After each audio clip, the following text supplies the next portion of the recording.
اور قاری شہر جیسے لوگوں کو اپنی محفل میں بلاتے ہیں۔ اب یہ جو آیت میں بیان کیا گیا، اس آیت میں سورۃ الشعراء کی، اس میں یہ سارے لوگ شامل ہیں، اور اس کی وعید میں اور اس کے حکم میں۔ اب یہ کوئی نہ کہے کہ یہ آیت تو کفار کے بارے میں نازل ہوئی تھی، نہیں، قرآن نے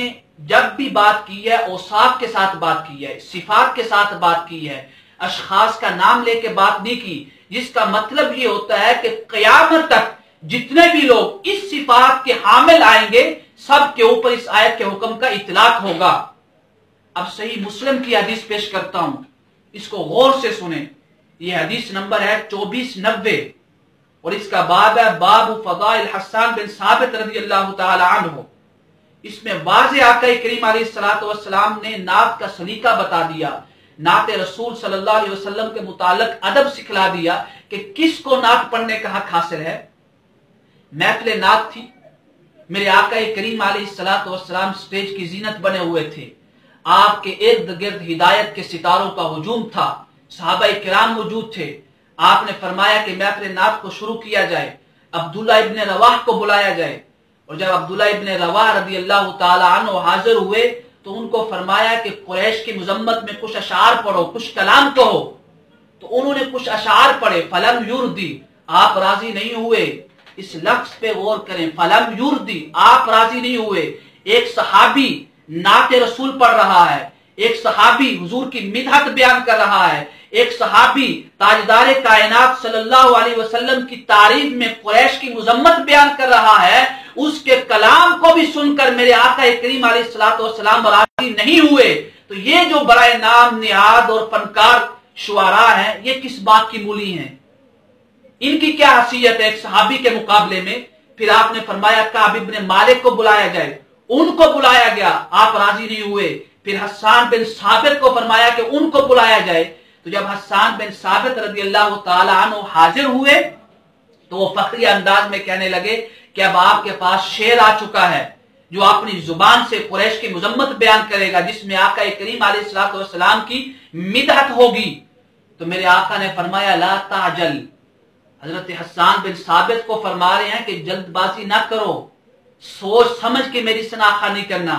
سوچ سمجھ کے قریش کی مذمت کرنا، کیونکہ میرا نسب بھی قریش میں ہے، یہ نہ ہو کہ قریش کی مذمت کرو اور میری توہین کر بیٹھو۔ حضرت حسان بن ثابت،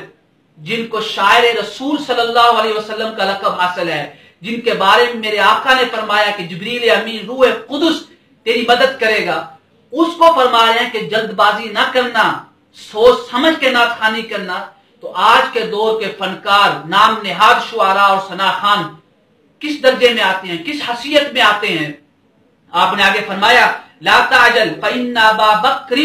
أعلم قريش بأنسابها وإن لي فيهم نسبا حتى يرخص لك نسبي، فأتاه حسان ثم رجع فقال يا رسول الله قد لخص لي نسبك والذي بعثك بالحق۔ تو سیدنا حسان بن ثابت حضرت ابوبکر صدیق رضی اللہ تعالی عنہ کے پاس گئے، آپ نے حضرت حسان بن ثابت کے کلام کو چیک کیا، پھر سیدنا صدیق اکبر نے چیک کر کے اصلاح فرما کے پورا خلاصہ ان کو دے دیا،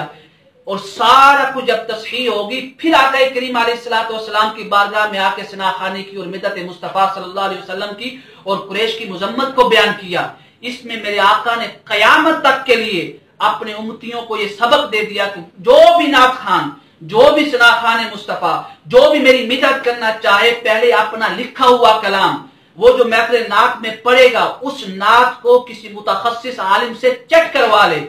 اس کی تصحیح کروا لے کہ کہیں ایسا کلام نہ ہو کہ جس میں میری توہین ہو یا شریعت اسلامیہ کی توہین ہو۔ تو کیا آج کے دور میں یہ جو نعت پڑھتے ہیں سٹیجوں پہ آ کے، جو ثناخوان بنے ہوئے ہیں، جو خود کو بڑے بڑے القاب دیتے ہیں، کیا کبھی کسی عالم کے پاس جا کے اپنے کلام کو چیک کروایا؟ نہیں۔ کیا کبھی ہم نے ان سے پوچھا کہ آپ نے اس کلام کی تصحیح کسی عالم سے کروائی؟ نہیں۔ ہم زیادہ ذمہ دار ہیں جو لوگ محفل میں بلاتے ہیں، اس لیے قرآن نے پہلے ان کا ذکر کیا۔ آخر میں اپنی بات کو ختم کرتا ہوں۔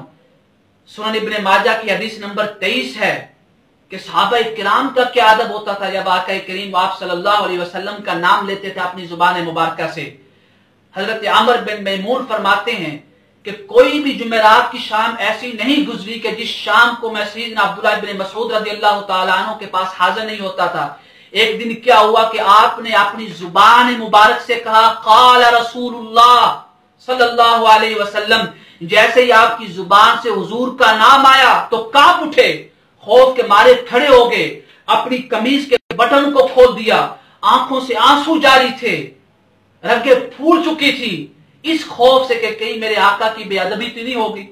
کہیں میں نے اپنے نبی کریم علیہ الصلوۃ والسلام کی طرف ایسا کلام منسوب کر کے جو انہوں نے نہیں کہا بے ادبی کا مرتکب تو نہیں بن بیٹھا۔ اس خوفی میں کھڑے ہو گئے، بٹن کھول دیے، رگیں پھول گئی، آنکھوں سے آنسو جاری تھے اور کہہ رہے تھے او دون ذالک او تشابہ ذالک او قریبا من ذالک، یہ ہو سکتا ہے کہ اسی طرح فرمایا ہو، اس کے قریب فرمایا ہو،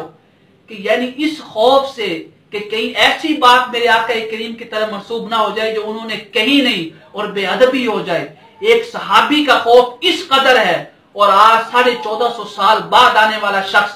جو صحیح عالم بھی نہیں ہے، صحیح نعت خوان بھی نہیں ہے، جس کے اندر اخلاق بھی نہیں ہے، اور وہ میرے آقا کریم کی ثناخوانی بے خوف ہو کے کر رہا ہے جس میں آپ کی توہین کا مرتکب ہو رہا ہے، اور سٹیجوں پہ بیٹھے لوگ بھی ایسی ایسی باتیں منسوب کرتے ہیں اپنے کلاموں میں، قوال، نقیب، نعت خوان کی جو میرے آقا نے فرمائی نہیں ہوتی۔ حتیٰ کہ حضرت عمر فاروق رضی اللہ تعالی عنہ نے فرمایا کہ ثناخوانی کا مقصد کیا ہے۔ حضرت ابو موسیٰ الاشعری کو فرماتے ہیں مر من قبلک بتعلم الشعر، کہ لوگوں کو شعر سکھلایا کرو، کیوں کہ اچھے شعر جو ہیں فإنه يدل على معالي الاخلاق، لوگوں کے اخلاق کو سنوارتے ہیں، ان کی تربیت کرتے ہیں، ان کے اندر حسن ادب کو پیدا کرتے ہیں۔ پھر آگے فرماتے ہیں وصواب الرأی، اور اچھی رائے کو جنم دیتے ہیں، لوگوں کی رائے کو، لوگوں کے عقیدے کو درست کرتے ہیں، ومعرفت الانصاب، اور لوگوں کے علم میں اضافہ کرتے ہیں، یعنی انصاب کے متعلق جو علم ہے اس میں اضافہ کرتے ہیں۔ شعر کا مقصد تو یہ فرمایا، نعت کا مقصد تو یہ تھا اخلاق کی درستگی۔ آج جس طرح سنیوں کے سٹیجوں پہ جو محفل نعت ہو رہی ہے، جو نعت خان بلائے جاتے ہیں، وہ اخلاق کو نہیں سنوارتے بلکہ اخلاق کو بگاڑتے ہیں، وہ عقیدے کو درست نہیں کرتے بلکہ عقیدے کو خراب کرتے ہیں، وہ سنیت کے افکار کو نہیں پھیلاتے بلکہ ہر اس افکار کی بات کرتے ہیں جس پہ ان کو پیسہ ملتا ہے، چاہے وہ عقیدہ اہل سنت والجماعت کے خلاف ہی کیوں نہ ہو۔ آخر میں میری گزارش ہے علماء کرام سے، کیا وقت آ چکا ہے نہایت ادب سے، احترام سے، آپ کے پاؤں کو پکڑ کر، آپ کے جوتوں کی خاک کو چھو کر یہ عرض کر رہا ہوں، کیا وقت آ چکا ہے محفل نعت کے جو سٹیج ہیں، جو ہمارے سٹیج ہیں، ان کو اپنے حوالے کر لیں، ان کو اپنے ذمہ لے لیں۔ خدا کی قسم اگر آج علماء کرام نے ان کے خلاف کوئی اقدام نہ کیا، ان سٹیجوں کو اپنے قبضے میں نہ لیا، تو کل یہی محفل نعت والے سٹیج جہاں سے حضور کی ثناخوانی ہوتی ہے، اسی طرح جس طرح چند دن پہلے ہوا ایسے ہی ہوگی کہ کنجر خانے اور کنجریوں کی آوازیں یہاں سے گونجیں گی، ان کی آوازوں میں گانے پڑے جائیں گے۔ تو لہذا ضروری ہے کہ علماء کرام جنہوں نے گزشتہ ایام میں اور موجودہ ایام میں قاری شاہد جیسے لوگوں نے اور عرفان حیدری جیسے لوگوں نے گستاخی کی اور نعت رسول کی بے حرمتی کی اور سوء ادب کے مرتکب ہوئے، ان کے خلاف فتویٰ جاری کریں اور بائیکاٹ کریں کہ آئندہ جو بھی ان کو بلائے گا اپنی محافل میں، نعت خوانی میں، ثناخوانی کے لیے، اس کا بائیکاٹ کیا جائے۔